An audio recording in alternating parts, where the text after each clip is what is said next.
चलिए अब first order reaction के लिए देखिए, तो हम यहाँ लिखते हैं इंटीग्रेटेड रेट लॉ फॉर या रेट इक्वेशन फॉर या एक्सप्रेशन फॉर या law for first order reaction. तो फर्स्ट ऑर्डर रिएक्शन क्या होती है कि जैसे हमें ए जो है रिएक्टेंट वो प्रोडक्ट दे रहा है, ठीक है। ए अगर हमें प्रोडक्ट दे रहा है तो इसके लिए जो रेट लॉ लिखा जाएगा उसमें जो रेट होगा, ये रिएक्शन नहीं है ना ये रिएक्टेंट है, ये रेट है, तो रेट होगा के, रिएक्टेंट कौन है ए, उसकी कंसंट्रेशन की पावर या ऑर्डर कितना 1, ऐसा होता है, ठीक है। इसको हमें एक्सप्रेस करना है अब। तो देखिए कैसे करते हैं। मान लो ए हमें प्रोडक्ट दे रहा है, ठीक है, और मान लेते हैं ये ए वो भी नहीं है कि जो मतलब जो कंसंट्रेशन रह गई, तो अभी इनिशियल कंसंट्रेशन हम लिखते हैं, ठीक है, ए और पी में से। तो मान लेते हैं ए की इनिशियल कंसंट्रेशन अपने मन से ना ए है, तो अभी तो रिएक्शन हुई नहीं, तो ये कितना होगा, प्रोडक्ट कितना बना होगा, 0 बना होगा। क्लियर है इतना कि पहले सारी की सारी कंसंट्रेशन किसकी होगी, रिएक्टेंट की, और प्रोडक्ट कितना फॉर्म हुआ होगा, 0। इसके बाद हम बोलते हैं एट टाइम टी समय के बाद क्या हुआ होगा। तो आपको भी पता है कुछ रिएक्ट कर गए होंगे, पूरे तो नहीं, कम्प्लीटली कुछ रिएक्ट कर गए। तो मान लो ए से एक्स रिएक्ट कर गए, है ना, at time t let x molecule या कुछ भी हमारे रिएक्ट कर गए, जो भी एंटिटी है वो रिएक्ट कर गई।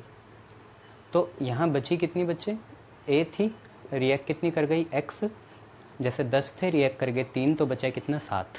100 थे रिएक्ट कर गए 50, बचे कितने 50। 100 थे रिएक्ट कर गए 10, बचे कितने 90। ऐसी ए थे रिएक्ट कर गए एक्स, तो बचे कितने ए माइनस एक्स, ठीक है, बचे कितने ए माइनस एक्स। और ये जो रिएक्ट कर गए एक्स उतने ही यहाँ बने होंगे, ये हमने अभी देखा था क्वेश्चन में H2I2 वाले में। तो अगर एक्स गए तो बने कितने, एक्स बने। क्लियर है इतनी बात। तो अब आप मुझे बताइए फिर रेट होगा क्या, रेट है के ए, ठीक है, पर रेट होता क्या है, रेट होता है कितना, जो कंसंट्रेशन में चेंज आया, और कंसंट्रेशन में चेंज क्या आया, आप खुद देखो, dA/dx आया, यार ए था ना, तो ए की कंसंट्रेशन में चेंज आया, एक्स तो मत लिखो टी लिखो, तो रेट हो गया कितना dA/dt। अब यही हमारा रेट होगा dA/dt और वो बराबर होगा k इंटू ए के। अब ए कंसंट्रेशन आप लोगों को देखनी है, ठीक है, तो कैसे देखेंगे, हम ये बोलेंगे कि ए की कंसंट्रेशन कितनी है एट टाइम टी, है ना, तो एट टाइम टी अगर हम रेट लॉ लगा के देखें, कौन सा लॉ, रेट लॉ एक्सप्रेशन, तो वो बोलता कि रेट लॉ बोलता है कि जो भी रेट ऑफ ए रिएक्शन होगा वो डायरेक्टली प्रोपोर्शनल होगा किसके, उस समय की कंसंट्रेशन के। डायरेक्ट हटता है तो के आ जाता है। तो मान लो उस समय रिएक्ट कितने करे, एक्स करे, टी टाइम में कितने रिएक्ट करे, एक्स करे, तो एक्टिव कंसंट्रेशन कितनी आ जाएगी, dx आ जाएगी, और नीचे टाइम है तो dx/dt। अच्छा, ये dx/dt के करस्पॉन्डिंग कितने हैं, a माइनस एक्स है, ठीक है।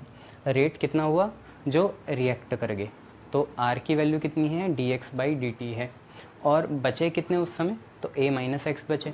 याद करो सारे क्वेश्चन में हम बचने वाली लिखते थे, रिएक्ट वाली नहीं। तो बचे कितने हैं, a माइनस एक्स, और रिएक्ट कितने कर गए, x कर गए, तो उसका रेट हुआ dx/dt। तो dx/dt डायरेक्टली प्रोपोर्शनल होगा बचने वाली कंसंट्रेशन के, जो कि है a माइनस एक्स। डायरेक्ट हटेगा फिर कांस्टेंट आएगा, तो dx/dt is equal to k times of a minus x. अब देखो भाई भाई साथ में कर दो, dx का भाई a माइनस एक्स है, तो dx upon a minus x लिख दिया, और यहाँ पे आ गया k टाइम्स ऑफ dt। मैं फिर बता दूँ यहाँ पे कौन सी कंसंट्रेशन लिखते हैं जो बच गई, बची कितनी, a माइनस एक्स, पहले कितनी थी a, पर टी टाइम में बची कितनी, a माइनस एक्स, हम रेट लॉ टी टाइम में निकाल रहे हैं, और रिएक्ट कितनी कर गए, x, तो x का रेट कितना होगा, dx/dt। क्लियर है इतना, शाबाश। अच्छा, तुम्हें समझ भी नहीं आया तो तुम एक चीज़ देखो, यहाँ पे क्या आता है, change in concentration upon change in time ना, ये तुम्हारा क्या होता है, रेट होता है ना, जनरली ये होता है। फिर उसे रेट लॉ में लिखते हैं डायरेक्टली प्रोपोर्शनल किसके, जो बच गए। तो आप देखो कंसंट्रेशन में चेंज कितना आया, अब कितनी है, a माइनस एक्स है, तो ये फाइनल है, माइनस इनिशियल कितनी थी, a थी, तो कितना आया आप खुद देखो कि a से माइनस a कैंसिल होगा तो माइनस एक्स आएगा, और ये माइनस साइन कंसंट्रेशन चेंज का होता है, रेट का नहीं होता है, इसलिए मैंने लगाया नहीं। कंफ्यूज मत हो, दोबारा देखो, क्योंकि rate of a reaction reactant का भी निकलता है और प्रोडक्ट का भी निकलता है। हाँ वो अलग बात है कि रेट लॉ में सिर्फ रिएक्टेंट की कंसंट्रेशन आती है जो कि a माइनस एक्स है, पर रेट ऑफ अ रिएक्शन दोनों का निकलता है। रिएक्टेंट का हमने देख लिया चेंज कितना आया, a minus x minus a कितना आया, माइनस ऑफ एक्स आया, पर माइनस लेने की कोई बात नहीं है, ठीक है। उसके बाद अगर हम प्रोडक्ट का चेंज देखें तो प्रोडक्ट का चेंज है, फाइनल है x, इनिशियल है 0, तो वो भी कितना आएगा, x आएगा, तो इसलिए कंसंट्रेशन चेंज कितना आया, x आया, ठीक है। डी बाई डी टी हमें लगाना ही पड़ता है डिफरेंशियल फॉर्म में। चलिए, तो आपको समझ में आया भाई, चेंज तो x ही आ रहा है, a माइनस एक्स माइनस ए भी x है और x माइनस 0 भी कितना है, x है। अब देखो एक काम करो, दोनों साइड लगा दो इंटीग्रेशन, क्योंकि D x upon a minus x हुआ बराबर के डी टी के। अब एक चीज़ समझो, डी एक्स बाई समथिंग का इंटीग्रेशन होता है लॉग एक्स, ठीक है। डी एक्स बाई समथिंग का इंटीग्रेशन कितना होता है, लॉग एक्स होता है। हालांकि मैं लॉग नहीं लिखूंगा, एल एन लिखूंगा, बाद में उसे चेंज कर लूँगा, ऐसी कोई बात नहीं है। लॉग की जगह एल एन लिखेंगे और उसके बीच में भी क्या रिलेशन है वो मैं आपको बताऊँगा। तो डी एक्स बाई एक्स आपका एल एन एक्स होता है, पर D x by minus x होता है आपका माइनस एल एन एक्स, ठीक है। अगर माइनस है तो माइनस आएगा, और आगे कोई भी कांस्टेंट है तो कोई घबराना नहीं है। तो ध्यान से देखो, ये पूरी की पावर 1 है, इस पूरे की पावर कितनी है, 1, तो जब भी अपॉन में पावर 1 हो इंटीग्रेशन में लॉग आता है, तो ये बना लॉग नहीं एल एन और साथ में यहाँ का ए माइनस एक्स, ठीक है। तो ये d x upon a minus x क्या बना, l n a minus x बना, इंटीग्रेशन की बातें हैं। उसके बाद देखो माइनस एक्स है तो बाहर क्या लगाना है, माइनस लगाना है, तो ये याद रखना। अगर यहाँ पे ना a प्लस एक्स होता तो मैं सिर्फ l n a plus x लिखता और बाहर प्लस आता, पर यहाँ कितना है असली में a माइनस एक्स है, तो मैंने a माइनस एक्स लिखा और बाहर क्या लगा दिया, माइनस लगा दिया। हालांकि मैं अभी पूरे मैथमेटिकल उससे नहीं बता रहा हूँ, कुछ बायो वाले बच्चे भी हैं, तो सिर्फ इतना है कि d x upon a minus x हुआ minus l n a minus x. बच्चों के बाहर आएगा, इंटीग्रेशन करना है डी टी का, ठीक है। तो minus l n a minus x के बाहर, डी टी का बड़ा भाई क्या होता है, टी होता है, प्लस इंटीग्रेशन कांस्टेंट लगाना होगा जिसे हम सी लिख देंगे, और ये हमारी पहली वो आ गई, ठीक है, पहली कंडीशन आ गई। अब इनिशियल कंडीशन लगाएंगे, ठीक है। तब हम क्या करते हैं, इनिशियल कंडीशन लगाते हैं, तो हम लिखते हैं applying initial condition, initial condition, initial condition लगाते हैं इन फर्स्ट। तो इनिशियल कंडीशन जैसे पहले लगाई थी वैसे अब भी लगाओ। तो इनिशियली देखो, आपको भी पता है हो क्या रहा होगा कि जब ना आपका टाइम 0 हुआ होगा तो आपको पता है रिएक्शन स्टार्ट नहीं हुई। जब टाइम 0 है, जब रिएक्शन स्टार्ट नहीं हुई, और जब रिएक्शन स्टार्ट नहीं होगी तो कितने रिएक्ट करे होंगे, 0, एक भी रिएक्ट नहीं करा होगा जब तक रिएक्शन स्टार्ट नहीं हुई होगी। तो जब टाइम 0 है तो कोई भी रिएक्ट नहीं करे होंगे, मतलब अगर A जो है उसकी कंसंट्रेशन इनिशियली A थी तो हम A ही लिखेंगे, मतलब X की वैल्यू कितनी हो जाएगी, 0। X क्या थे, X वो मॉलिक्यूल थे जो रिएक्ट कर गए थे, पर टाइम इज़ इक्वल टू 0 में रिएक्शन स्टार्ट ही नहीं हुई तो कोई भी मॉलिक्यूल रिएक्ट नहीं कर पाया। और अगर कोई भी मॉलिक्यूल रिएक्ट नहीं कर पाया तो मतलब X की वैल्यू 0 है। X की वैल्यू 0 मतलब सारे के सारे अनरिएक्टिव हैं, जितने भी रिएक्टेंट के मॉलिक्यूल्स हैं वो अनरिएक्टिव हैं, मतलब A क्या है, A ही है, X कितना है, 0 है, ठीक है, कोई भी रिएक्ट नहीं कर पाए। तो इनिशियल कंडीशन लगाएंगे, टाइम 0 होगा, X की वैल्यू भी कितनी होगी, 0 होगी। X क्या थे, X वो थे जो रिएक्ट कर गए, पर आपको पता है टाइम 0 में रिएक्शन स्टार्ट नहीं हुई होगी तो कोई भी रिएक्ट नहीं करा, मतलब ये X की वैल्यू क्या होगी, 0 होगी। बच्चों जितना X बढ़ जाएगा उतने बचने वाले क्या होंगे, कम होंगे। इनिशियली कितने हैं, A, और रिएक्ट कितने कर रहे हैं, X, तो बच रहे कितने हैं, A माइनस एक्स। अब ये X जितना बड़ा होगा A माइनस एक्स उतना ही छोटा होने लगेगा, पर जब रिएक्शन स्टार्ट हुई होगी तब सारे के सारे मॉलिक्यूल वैसे ही रहे होंगे, मतलब A रहे होंगे, और कोई भी रिएक्ट नहीं करा, मतलब A माइनस 0 बराबर कितने के, 1 है। ये 0 किसको संबोधित कर रहा है, X को कर रहा है, ठीक है। और ये दोनों चीज़ें आपको फर्स्ट में लगानी है। तो देखो फर्स्ट से क्या आया, minus L A minus x की वैल्यू कितनी है, 0 बराबर के ठीक है, टाइम भी कितना 0 और प्लस कितना c, तो c की वैल्यू आपको दिख रही है -ln a आ गई। ठीक है, c की वैल्यू कितनी आ गई -ln a। इसे दोबारा हम फर्स्ट में पुट कर देंगे ताकि वो वहाँ से हट जाए। ठीक है, ये फिज़िक्स में भी आएगी डेरिवेशन आगे न्यूक्लाई में। ठीक है, यूनिट 9 में, यूनिट 8 में, 8b में। ठीक है, तो फर्स्ट में डालेंगे तो क्या आएगा -ln a - x, तो ऐसे ही रहा। सर अब क्यों आ रहा है x? हमने c की वैल्यू निकालनी थी बस। ठीक है, यहाँ पे हुआ kt और यहाँ पे हुआ प्लस के साथ c, और c खुद कितना है -ln a है। क्लियर है इतनी बात? c की वैल्यू कितनी है -ln a। देखो ln का भाई ये रहा, तो इसको इधर ही लाएंगे, तो ये माइनस इधर आके क्या होगा प्लस होगा, तो ln a पहले लिख लिया, ये माइनस इधर आके प्लस हो गया, ये अपनी जगह, ये -ln a - x अपनी जगह है, और वहाँ कितना बचा kt बचा। क्लियर है इतनी बात है? ये ln a इधर आ गया। अब देखो log a minus log b, पता है ना, log a minus log b कितना होता है, log ऑफ a/b होता है। आज a ये रहा, b ये रहा। ठीक है सर, वही a बार बार घुमाते रहते हो, क्या करें यार, कमी होती है ना, नई चीज़ें तो नहीं बना सकते ना ईटा पीटा।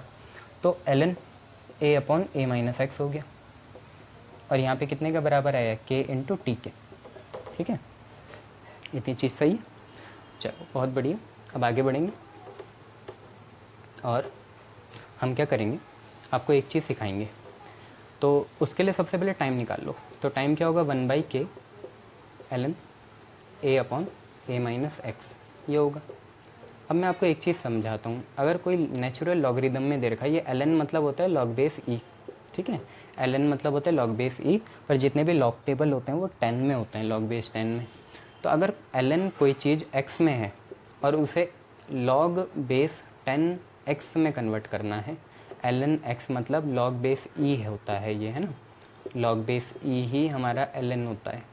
तो इसे log बेस e को मैं ln लिखता हूँ, क्योंकि दिख भी हमें ln रहा है। तो ln ऑफ x को अगर हमें log बेस 10x में कन्वर्ट करना है तो आगे 2.303 लगाना पड़ता है। तो यहाँ पे भी हम ln को अगर log बेस 10 में कन्वर्ट करेंगे तो हमें क्या लगाना पड़ेगा आगे 2.303। ठीक है, अपॉन में k चल रहा है, ln x, ये पूरी चीज़ आज x है जैसे अभी दिखाया था मैंने। तो ln को अगर आपको log बेस 10 में कन्वर्ट करना है तो आपने 2.303 लगाना है, साथ में ये ln खुद क्या बन जाएगा log बेस 10 बन जाएगा, और यहाँ पे आएगा a/a - x। ठीक है, तो ये हमारा फाइनल एक्सप्रेशन है, time is equal to 2.303/k log base 10 a/a - x। ध्यान से देख लेना, ln कन्वर्ट हुआ 2.303 log बेस 10 में। अब देखो आपको आदत क्या है, a हमारी क्या है, इनिशियल कंसंट्रेशन है, इनिशियल कंसंट्रेशन। तो भाई इनिशियल कंसंट्रेशन को आप a0 भी लिख सकते हो, है ना, और a - x क्या है, जो फाइनल कंसंट्रेशन बची या जितनी रिड्यूस कंसंट्रेशन है, फाइनल या रिड्यूस कंसंट्रेशन, तो इसे आप a लिख लो। पर माइंड इट, वो a वाला नहीं था जो हमने a गिव्स अस प्रोडक्ट में लिया था। ठीक है, ये है, तो हम ऐसे भी लिख सकते हैं इसे a और a - x में। क्लियर, शाबाश। तो देखिए फिर क्या है, बात यह है कि हम इसी फॉर्म को ये भी लिख सकते हैं कि t is equal to 2.303 upon rate constant k log base 10, small a की जगह आया a0, और a - x मतलब जो बच गए उसकी जगह a आ गया। ठीक है, यहीं पे आप इसकी ना हाफ लाइफ भी देख लो, फर्स्ट ऑर्डर रिएक्शन की हाफ लाइफ। ठीक है, ये आपका फाइनल हो गया। अब हम देख रहे हैं half life of first order reaction. तो हाफ लाइफ की वही बात है जो मैंने आपको अभी बताई, half life of first order reaction, ये भी आप देख लो।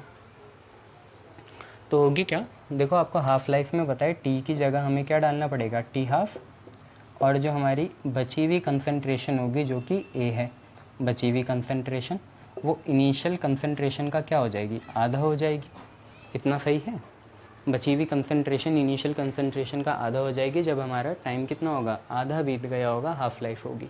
तो ये दोनों चीज़ें यहाँ डालें तो ये स्मॉल टी की जगह टी हाफ आया, यहाँ पे लिखा 2.303, यहाँ पे लिखा k, यहाँ पे लिखा log बेस 10, और a0 तो a0 है, पर यहाँ पे ए की वैल्यू कितनी है, ए नॉट बाई टू है। ए की वैल्यू खुद कितनी है, ए नॉट बाई टू।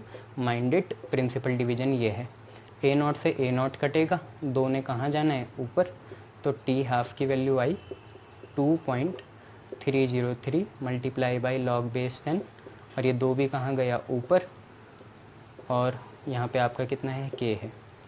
तो टी हाफ आपका आया 2.303, हम इलेक्ट्रोकेमिस्ट्री पढ़ के ही आए हैं।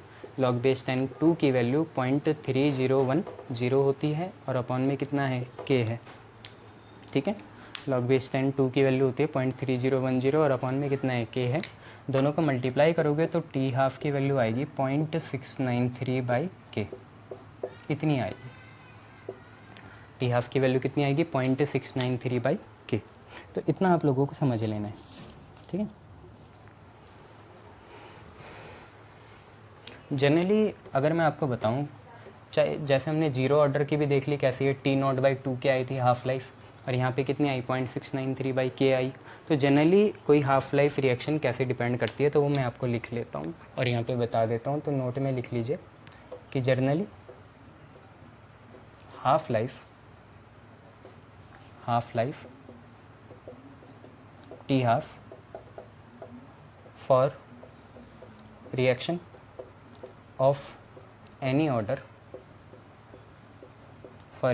of any order, depends upon initial concentration, जो कि आपकी A नॉट है, एज कैसे डिपेंड करती है, देखो तो डिपेंड ऐसे करती है कि टी हाफ जो होता है वो डायरेक्टली प्रोपोर्शनल होता है 1 A नॉट, और यहाँ पे आएगा n-1। n आपको पता ही है ऑर्डर होता है, zero order, first order, second order, वैसी चीज़ें। ठीक है, ये चीज़ है। और डायरेक्ट हटते हैं तो कांस्टेंट आते हैं, वो कांस्टेंट कुछ भी चीज़ हो सकती है, 0.693 हो सकता है, के तो आई गई, पर जनरली ऐसे डिपेंड करता है कि टी हाफ डायरेक्टली प्रोपोर्शनल होता है 1/A नॉट की पावर कितना, n-1। शाबाश। अब कभी कभार क्या होता है कि फर्स्ट ऑर्डर रिएक्शन का ग्राफ पूछ लेते हैं, तो ग्राफ आपको यहीं से मिल जाएगा कि रेट होता है, ये भी नोट में लिख लेना, रेट होता है के, जो हमारा रिएक्टेंट होता है उसकी सिंगल कंसंट्रेशन पे डिपेंड करता है फर्स्ट ऑर्डर की। तो ग्राफ कैसे बनेगा, आप रेट लिखें, कंसंट्रेशन लिखें, कंसंट्रेशन जैसे आप ए ही मान लें तो ए आ गया, और एक सीधी लाइन, क्योंकि दोनों के बीच में डायरेक्ट रिलेशन, डायरेक्ट है ना, rate is directly proportional to a, के तो कांस्टेंट है, तो रेट और ए के बीच में कैसे रिलेशन है, डायरेक्ट रिलेशन है, तो एक सीधी लाइन आ जाएगी, है ना। रेट और ए के बीच में कैसे रिलेशन है, रेट और ए क्या है, रिएक्टेंट है बेटा, आर क्या है, रेट है। ठीक है, तो इनके बीच में कैसे रिलेशन है, डायरेक्ट, तो सीधी लाइन आ जाएगी।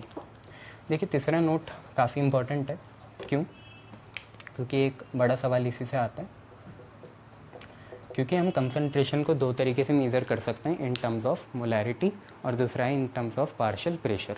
तो आप ज़रा प्रेशर या वेपर फॉर्म में देख लीजिए कि क्या होता है इंटीग्रेटेड फर्स्ट लॉ। तो इंटीग्रेटेड फर्स्ट लॉ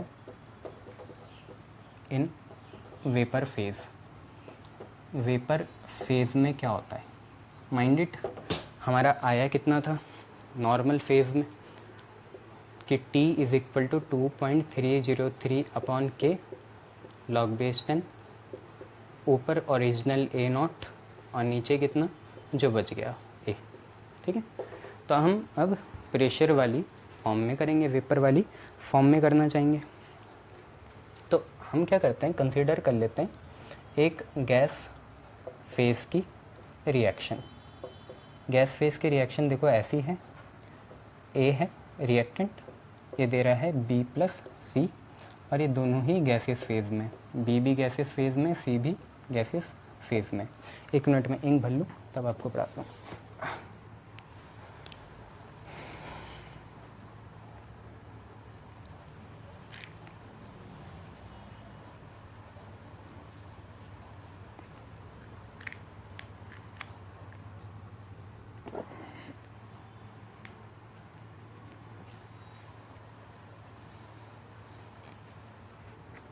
तो देखो इतना हो गया, ए गिव्स अस हमें मिल गया बी प्लस सी। अब मान लो इनिशियल कंडीशन क्या है, हमें प्रेशर की फॉर्म में रखनी पड़ेगी। तो देखिए इनिशियल कंडीशन क्या है, मान लो इसका प्रेशर ए का है पी नॉट और एटमॉस्फेरिक उसमें है एटीएम में, तो बी और सी तो अभी कुछ बना नहीं है, तो ये 0 0 होगा। माइंड इट, ये रिएक्शन सारी क्लोज वेसल में होती है, ऐसे नहीं होती। तो मान लिया ए का प्रेशर है पी नॉट और बी का 0 0 है। अब मान लो कि अब बी और सी बनना शुरू हुआ, तो हम लिखते हैं at time T. T time में हुआ क्या, तो टी टाइम में कुछ ऐसी चीज़ हुई कि हमारा बी और सी के दोनों के एक जैसे प्रेशर बनने थे, तो मैंने इसे बना लिया पी और पी, पी और पी, ठीक है, पी और पी बना लिया।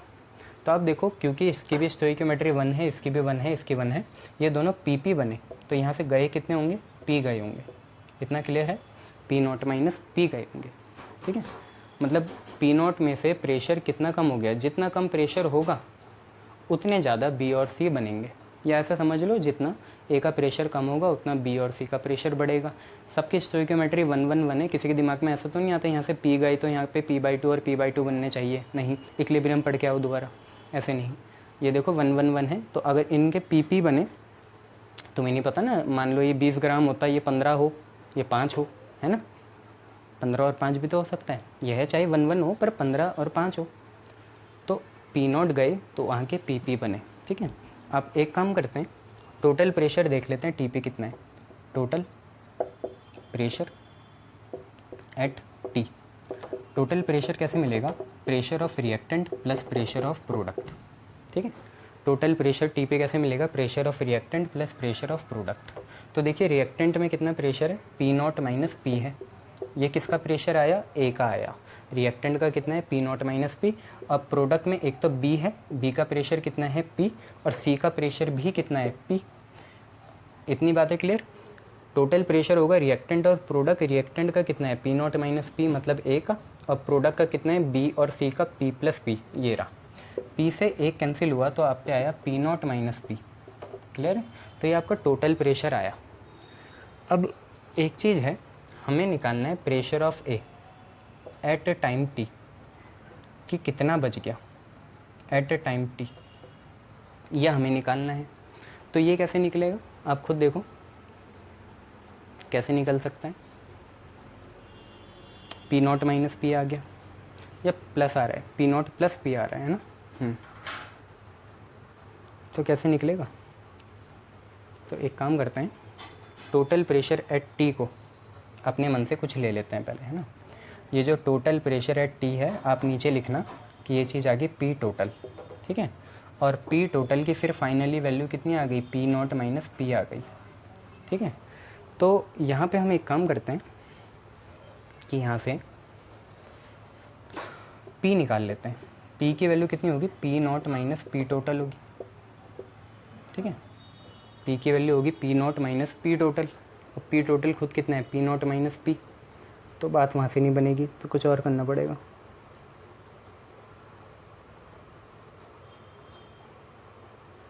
क्या कर सकते हैं, P naught minus P, minus क्यों आएगा, प्लस आएगा। हाँ, पी टोटल की value I P not plus P, तो पी टोटल की वैल्यू है पी नॉट प्लस पी, तो पी की value I P naught minus P total.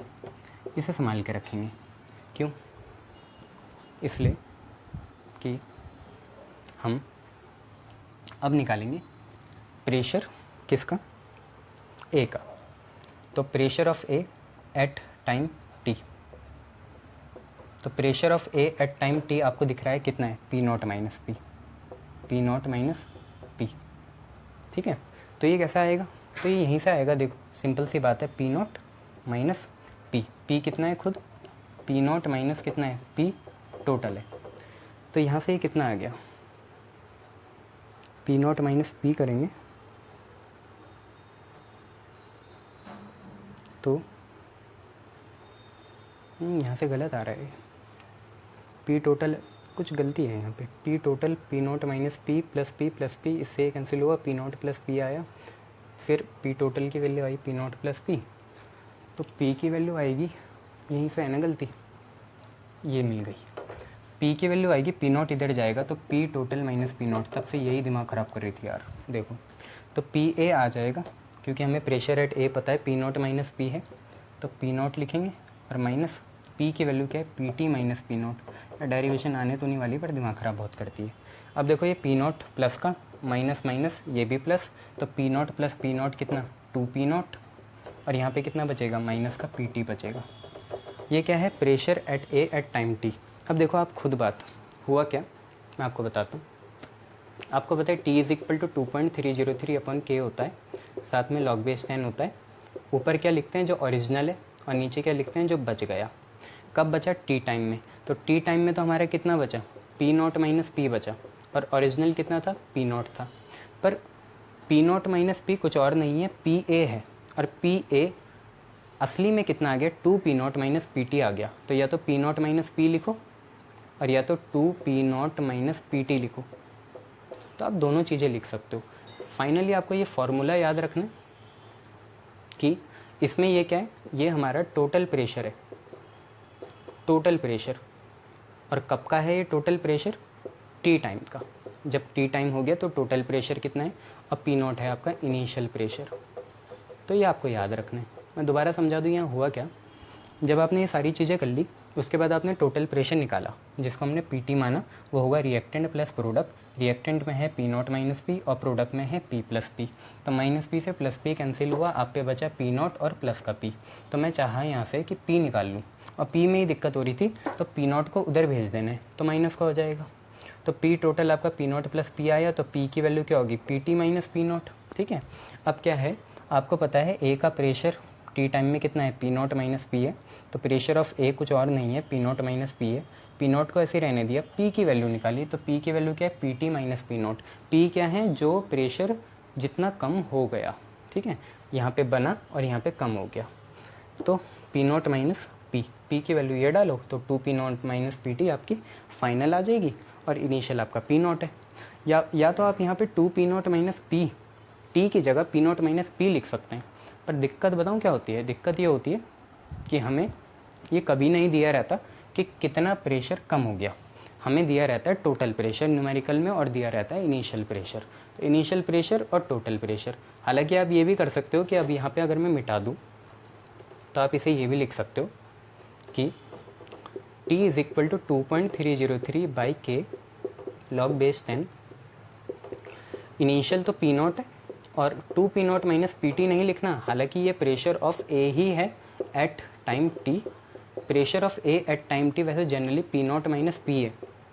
P क्या है, जितना कम हुआ, जितना लेस हो गया, रिड्यूस हो गया। आपको ही पता है पी नॉट कुछ और नहीं है, ए नॉट के जैसा है, और ये पी नॉट माइनस पी कुछ और नहीं है, ए है। सिमिलरली पी नॉट कैसा है, ए नॉट के जैसा है, और ये जो 2P नॉट माइनस पी आया, तो सबसे ज़्यादा दिक्कत ये होती है कि 2 कहाँ से आ गया, क्योंकि हमें तो आदत ए माइनस एक्स की है, तो ये कुछ और नहीं है, ए है। ठीक है, तो ये गैस फेस की रिएक्शन थी, ऐसे कर लेना। Thank you.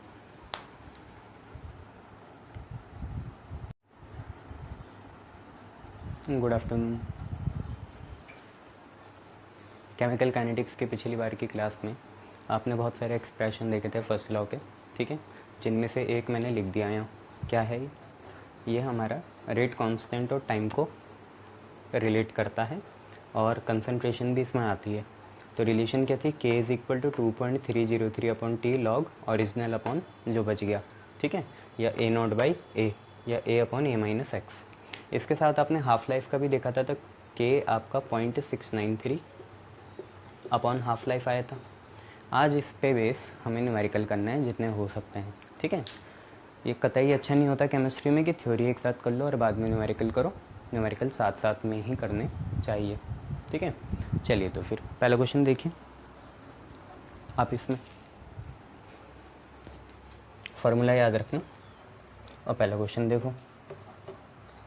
देखिए पहला क्वेश्चन क्या है कि आपको शो करना है कि show that the time required for completion of 75% of reaction of first order। ये ध्यान देने वाली बात है कि यहाँ पे पहला ऑर्डर है। First order is twice the time required for 50% of the reaction to complete. ठीक है, 50% of the reaction to complete. तो क्वेश्चन आप लोग देख लो क्या कह रहा है आपको, कि आपको शो करना है कि जितना समय लगता है कि रिएक्शन 75% कंप्लीट हो जाए। इसका मतलब क्या होता है, 75% रिएक्टेंट 75% प्रोडक्ट में कन्वर्ट हो गई। ठीक है, यही होता है इसका मतलब। तो show that the time required for the completion of 75% of the reaction of first order is twice the time required for 50% of the reaction.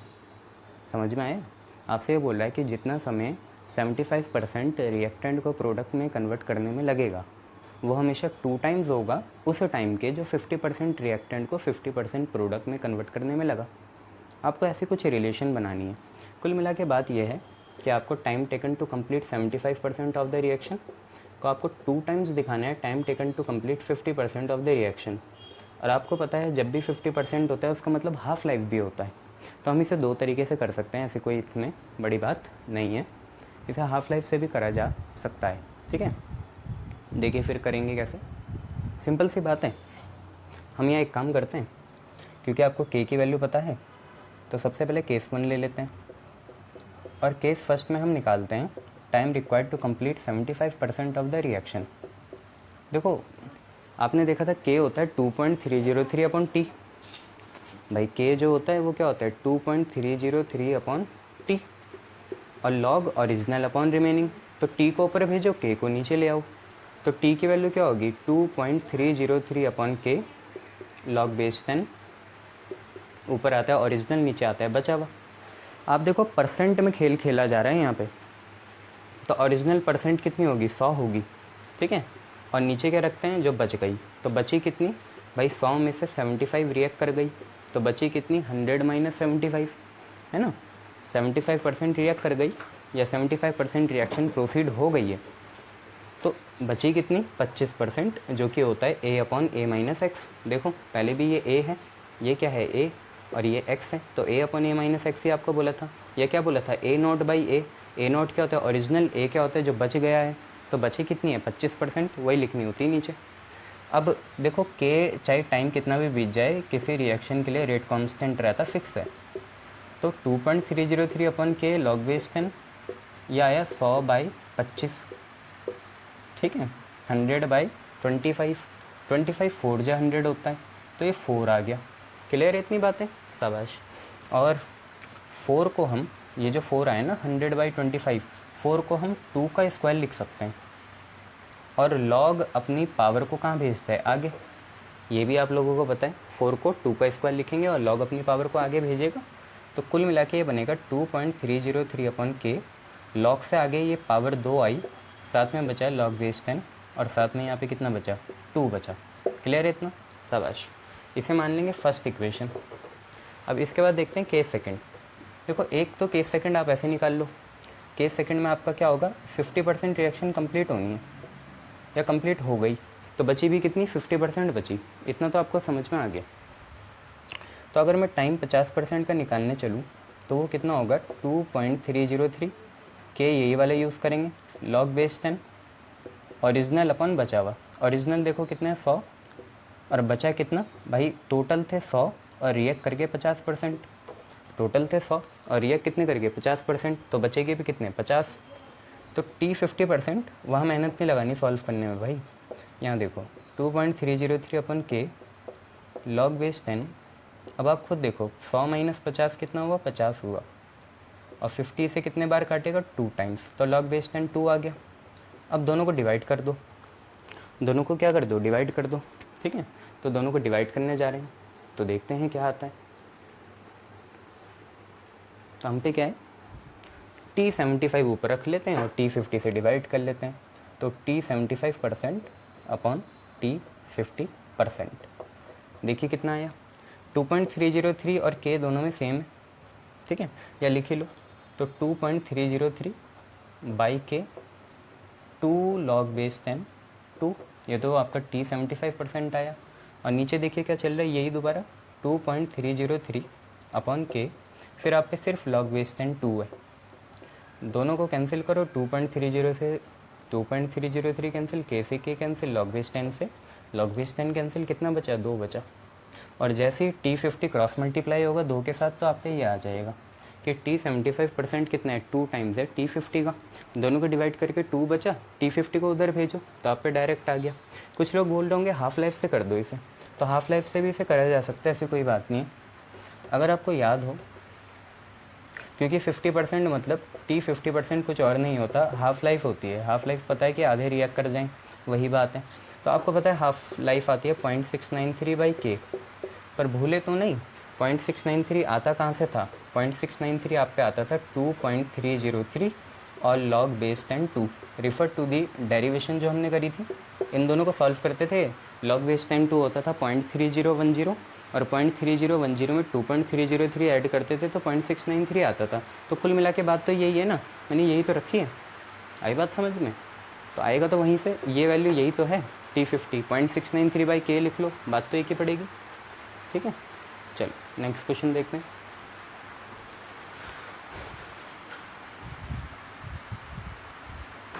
देखिए नेक्स्ट क्वेश्चन,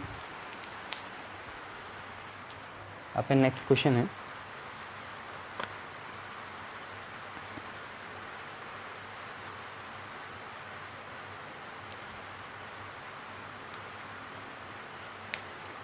है आप पे कि in a first order reaction,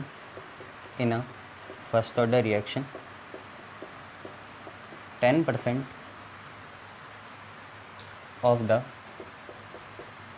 reactant is consumed in 25 minute. 10% जो हमारे reactant थे 10%, वो 25 minute में कंज्यूम हो गई। इसका मतलब 10% रिएक्शन हो चुकी है। कैलकुलेट क्या क्या कैलकुलेट करना है भाई, एक तो आपको हाफ लाइफ निकालनी है और दूसरा आपको निकालना है time required for completion of 17% of the reaction, कि रिएक्शन 17% में जो कंप्लीट हो गई है ना, मतलब 17% कंप्लीट हो गई, तो उसमें कितना टाइम लगा होगा। तो है तो ये फर्स्ट ऑर्डर का ही, in first order reaction 10% reactant consume हुए 25 मिनट में। ठीक है, तो इससे आपको क्या पता चलता है, सिंपल सी बात है, आपको ये पता चला 10% रिएक्टेंट कंज्यूम हो गए 25 मिनट में, तो यहाँ से के निकल जाएगा। आई बात समझ में, कैसे, ध्यान से देखो। आपको पता है टी हमेशा से ही, अभी फर्स्ट नहीं है सेकंड नहीं है, सिर्फ टी है। टी इज़ इक्वल टू 2.303 अपन के लॉग बेस 10, ऊपर आता है ओरिजिनल, नीचे आता है बचा हुआ रिड्यूस, ऊपर ओरिजिनल नीचे रिड्यूस। ध्यान से देखो, आपको एक टाइम दे रखा है कितना, 25 मिनट। मिनट में ही रहने दो इसे, सेकंड में मत करना, मिनट इन्वर्स लिख लेना के को, है ना, फर्स्ट ऑर्डर में। तो देखो टाइम दे रखा है आपको 25 मिनट। ठीक है, 25 मिनट में कितने रिएक्शन हो रही है, 10% हो रही है या 10% रिएक्टेंट कंज्यूम हो जा रहे हैं। तो भाई परसेंट में बात है तो ओरिजिनल तो 100 होगा, और कितने कंज्यूम हो गए, 10 कंज्यूम हो गए। कितने कंज्यूम होंगे, 10 कंज्यूम हो गए। आई बात समझ में, ओरिजिनल कितने थे, 100 थे, और कितने कंज्यूम होंगे, 10 हो गए। जैसे पिछली बार 75 थे तो 100 - 75 लिखा, ऐसे ही 10 कंज्यूम हो गए तो 100 - 10 बचेंगे, मतलब 90 बचेंगे। आई बात समझ में, 10 कंज्यूम हो गए तो बचे कितने, 90%, वही लिखा, ऊपर ओरिजिनल नीचे बचा हुआ। तो ध्यान से देखो ये कितना आया, 2.303/k लॉग बेस 10 आप पे आया, ऊपर 100 और नीचे 100 - 10 कितना, 90। ठीक है, 0 से 0 कैंसिल कर देना, और आप एक काम करो, k को ऊपर भेजो, इस k को ऊपर भेजो, 25 को नीचे लाओ। तो देखिए k की वैल्यू कितनी आ गई, k की वैल्यू आई 2.303 अपॉन कितना, 25। ठीक है, k ऊपर गया, 25 नीचे आया, तो 2.303 अपॉन 25 आप पे बचा लॉग बेस 10, और यहाँ पे कितना है, 10/9, 10 बाई कितना है, 9 है।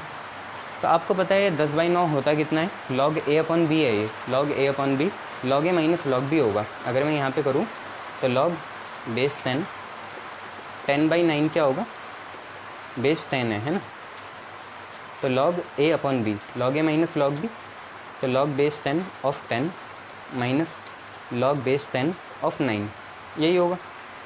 अब 9 को क्या लिख सकते हो आप, इस 9 को 3 का स्क्वायर लिख सकते हो, 3 का स्क्वायर, और ये 2 पावर कहाँ जाएगी, आगे, इतना सबको पता है। तो आपका आया log बेस 10 की power 10 minus 2 log base 10 3, 2 log base 10 3, clear है। log बेस 10 10/9 था, तो log a minus log b बनाया, 9 को लिख सकते हैं 3 का स्क्वायर, 2 आ गया आगे, क्लियर, शाबाश, 2 आपका कहाँ आ गया, आगे आ गया। अब इसके बाद एक सिंपल सी बात है कि इसे आगे कैसे करेंगे, पुट कर देंगे यहाँ पे। तो देखो पुट करेंगे तो 2.303 अपॉन कितना है 25, और यहाँ पे कितना है log बेस 10।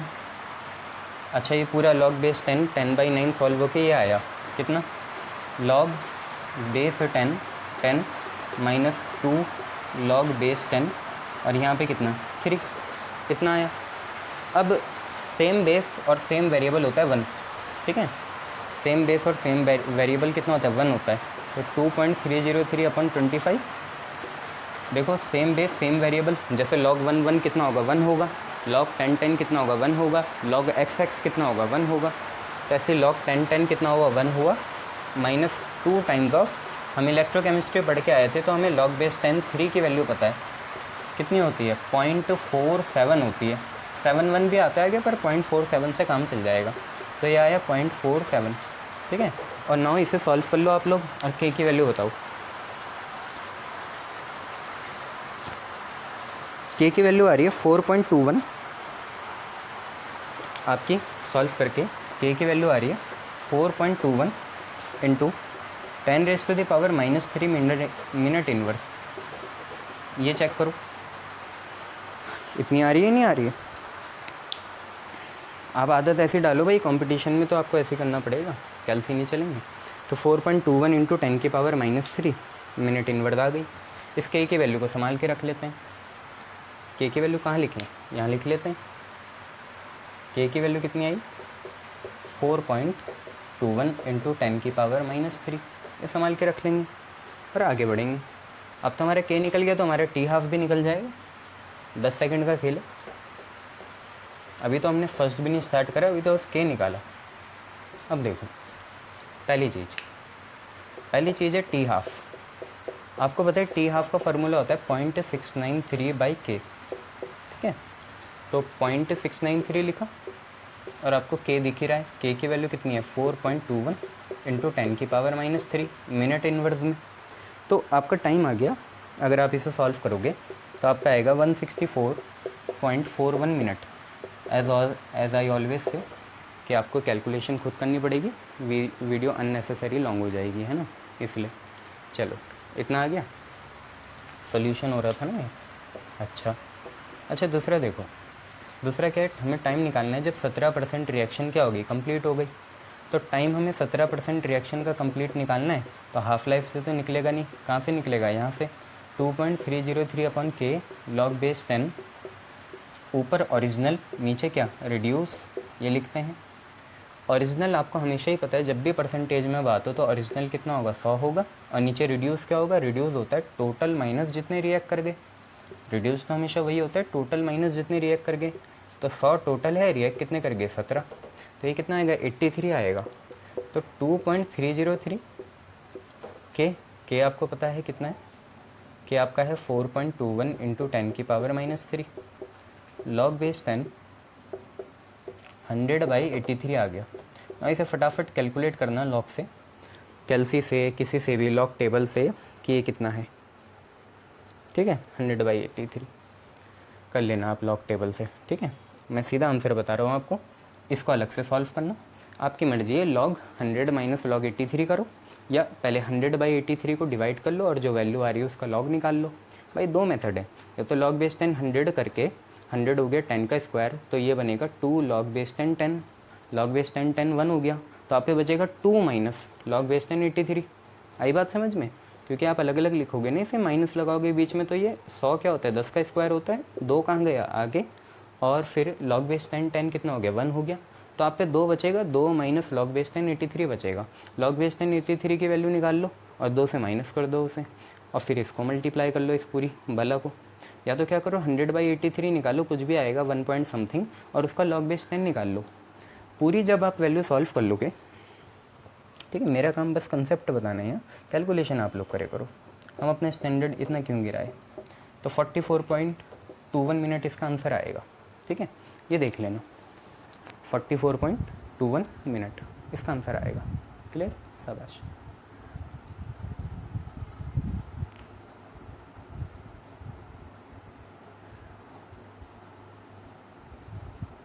चलिए नेक्स्ट देखते हैं क्वेश्चन।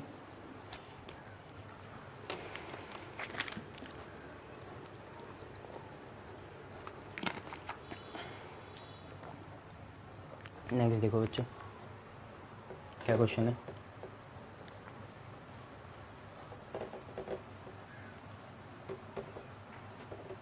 देखो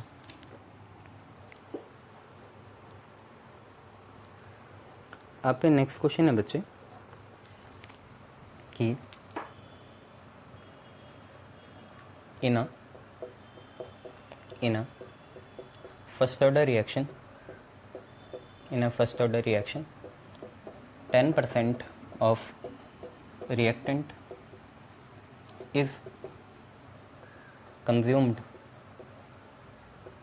in 25 minutes.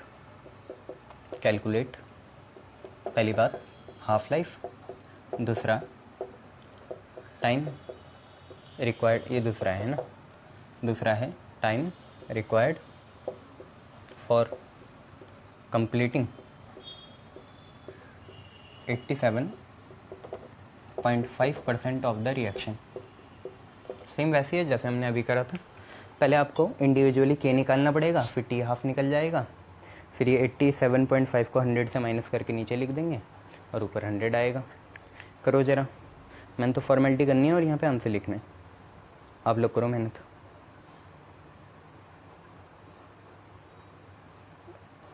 चलिए भरेंगे इंक, अब करते हैं।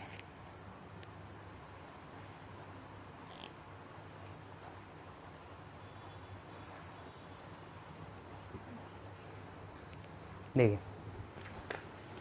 क्वेश्चन देख लिया आप लोगों ने, क्या है, फर्स्ट ऑर्डर रिएक्शन में 10% रिएक्टेंट जो है 25 मिनट में कंज्यूम हो जाते हैं, तो आपको हाफ लाइफ निकालनी है और time required for the completion of 87.5% of the reaction, ये आपको करना है।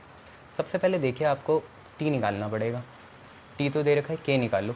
तो के की वैल्यू क्या होती है, बस के और टी ऊपर नीचे आ सकते हैं, जैसा देश वैसा भेस। तो K is equal to 2.303 upon T.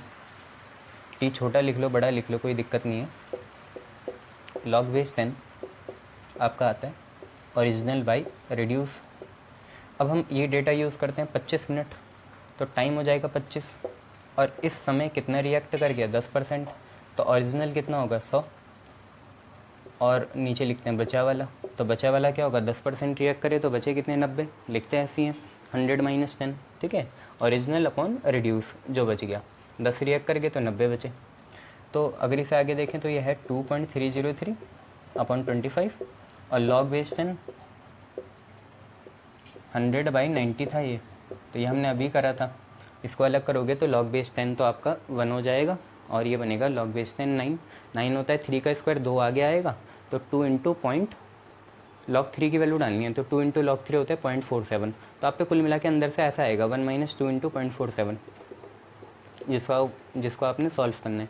और के की वैल्यू निकालनी शायद पिछली बार वाली आएगी, क्योंकि 25 मिनट पिछली बार भी था, है ना, पिछली बार भी तो इतना ही था 25 मिनट ना, तो कितनी आई थी, इस बार भी तो चेंज नहीं होगा ना। 2.303 अपॉन 25 लॉग बेस, हाँ कितनी आ रही थी देखो, इस बार तो ये बता रहा है कितनी 4.5, और पिछली बार 4.21। चलो कुछ भी ले लेना, तो 4 पॉइंट लगभग 2 ले लेते हैं ना जो पहले ली थी, और 10 की पावर -3 मिनट इन्वर्स ये आ गया।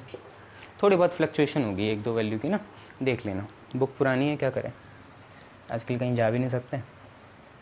और जैसे आपका के आ जाएगा ना भाई, तो आप सबसे पहले टी हाफ निकाल लो। टी हाफ क्या होता है? 0.693 बाई कितना? के, यही होता है। तो 0.693 और के की वैल्यू आपने अभी निकाली, ये रही कितनी? 4.2 इंटू 10⁻³ सॉल्व करो इसे, आंसर बताओ। अगर 4.5 भी होता है तो बता दो यार क्या आंसर आ रहा। इनका तो 154 मिनट आ रहा है, आप लोग भी चेक करो अपना। इसमें कुछ वो नहीं होता कंपल्सन कि मिनट में लेना है, सेकंड में लेना है। अभी हम ईयर में निकालेंगे बहुत सी चीज़ें, जैसे कार्बन डेटिंग होती है। तो 154 मिनट आ गया। उसके बाद आपको वो टाइम निकालना है जब 87.5% रिएक्शन कंप्लीट हो गई थी, ये आपको टाइम निकालना है। तो सिंपल सी बात है, इस टाइम को टी मान लेते हैं और ये बराबर होगा 2.303। यहाँ पे लिख ही लेते हैं उसको ना, टी और साथ में कितना? 87.5%, ऐसे लिख लो। टाइम 87.5% का कितना रहेगा, ठीक है, ये निकालना है। तो 2.303 अपॉन के लॉग बेस 10, आप पे ओरिजिनल कितना होगा? 100, और ये कितने करके? 87.5 कर गए, तो बचे कितने? 100 माइनस 87.5, ठीक है। के की वैल्यू डाल देना है। के की वैल्यू कितनी है? 4.2 इंटू 10⁻³ कैलसी नहीं आता तो भाई ट्यूटोरियल्स देखो, बहुत सी वीडियोज़ हैं, ट्यूटोरियल्स देखो और करो कि कैसे होता है, या अपने कलीग्स, फ्रेंड, टीचर्स से पूछो, ठीक है। ये कर लोगे, 100 माइनस 87.5 कर लेना, लॉग 100 बाई वो, अब तुम्हारी मर्जी है। 100 माइनस 87.5 लगभग मान लो जैसे 12.5 आ गया, ठीक है। तो आपने 12.5 जो आया, तो या तो 100 अपन 12.5 कर लो, या अलग अलग कर लो, लॉग ए माइनस लॉग बी, है ना। और जो भी आया उसे फिर लॉग लेके इस पूरी चीज़ से मल्टीप्लाई कर देना। तो आपका जो आंसर आएगा बच्चे, वो आंसर आएगा 462.1 मिनट, ठीक है। इसको वेरीफाई करके बता देना मुझे कितना आ रहा है। 462.1 मिनट आ रहा है इनका, ठीक है। चेक करके बताना, गुड, शाबाश।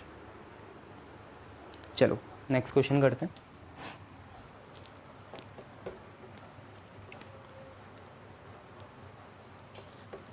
ये कैलकुलेशन खुद करे करो, तुम्हें अच्छा लगूंगा मैं यहाँ पे अटका हुआ, कहीं टाइम वेस्ट हो रहा, तुम भी आसमान देख रहे, मैं भी बताल देख रहा हूँ, बेकार। चलो नेक्स्ट क्वेश्चन। क्वेश्चन है a substance decomposes by first order reaction. A substance decomposes by first order reaction if 50% of reaction consumed in 120 minute. How long will it take for 90% completion? 90% complete होने के लिए कितना time ये लेगा, ठीक है।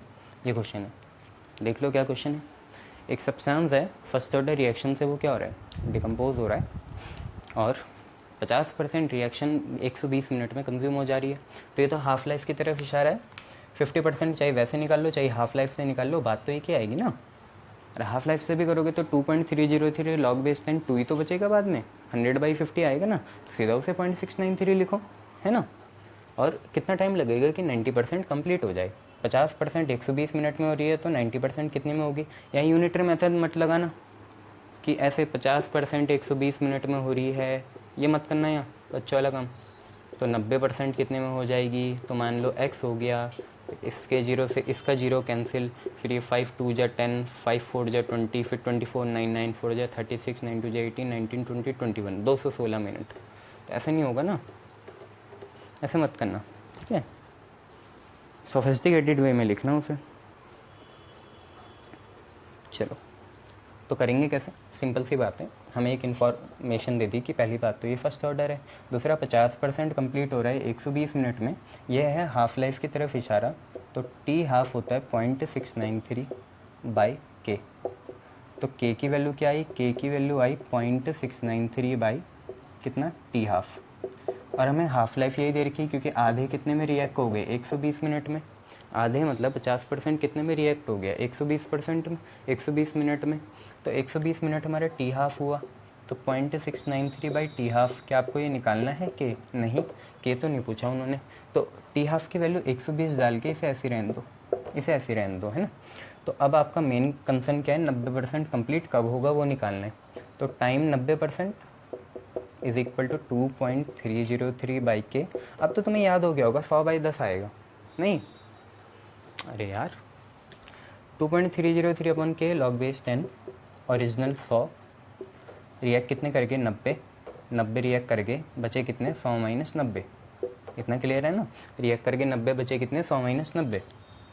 तो 2.303 बाई के की वैल्यू कितनी है 0.693 बाई कितना 120। याद रखना प्रिंसिपल डिवीजन ये है, ये नीचे आया 120 कहाँ जाएगा ऊपर। तो मैं इसे ऐसे लिख लूँ क्योंकि जाना 120 ने ऊपर है तो 120 को मल्टीप्लाई में लिखते हैं और 0.693 यहाँ पे लिख देते हैं, ऐसे लिख लिया। अब इसके बाद क्या है, इसके बाद आगे देखो क्या है, लॉग बेस 10 है, ऊपर कितने हैं 10 100, नीचे कितना है 10, इससे ही कैंसिल हुआ। आप पे कुल मिला के है लॉग 10, आप पे कुल मिला के कितना है लॉग बेस 10 10 है। लॉग बेस 10 कितना होता है 1 होता है, ठीक है। तो 2.303 इंटू 120.693 इंटू लॉग बेस 10 कितना आया 1 आया। अब इसे फटाफट सॉल्व कर लो आप लोग, कितना आ रहा है ना। चलो सॉल्व करके देखते हैं। 2.303 इंटू 120 डिवाइडेड बाई 0.693, तो आपका 398.7 मिनट आ रहा है, ठीक है। मिनट में ही है ना, ठीक है। तो 398.7 मिनट ये आपका आंसर है, 398.7 मिनट। क्लियर, शाबाश। चलो बहुत बढ़िया।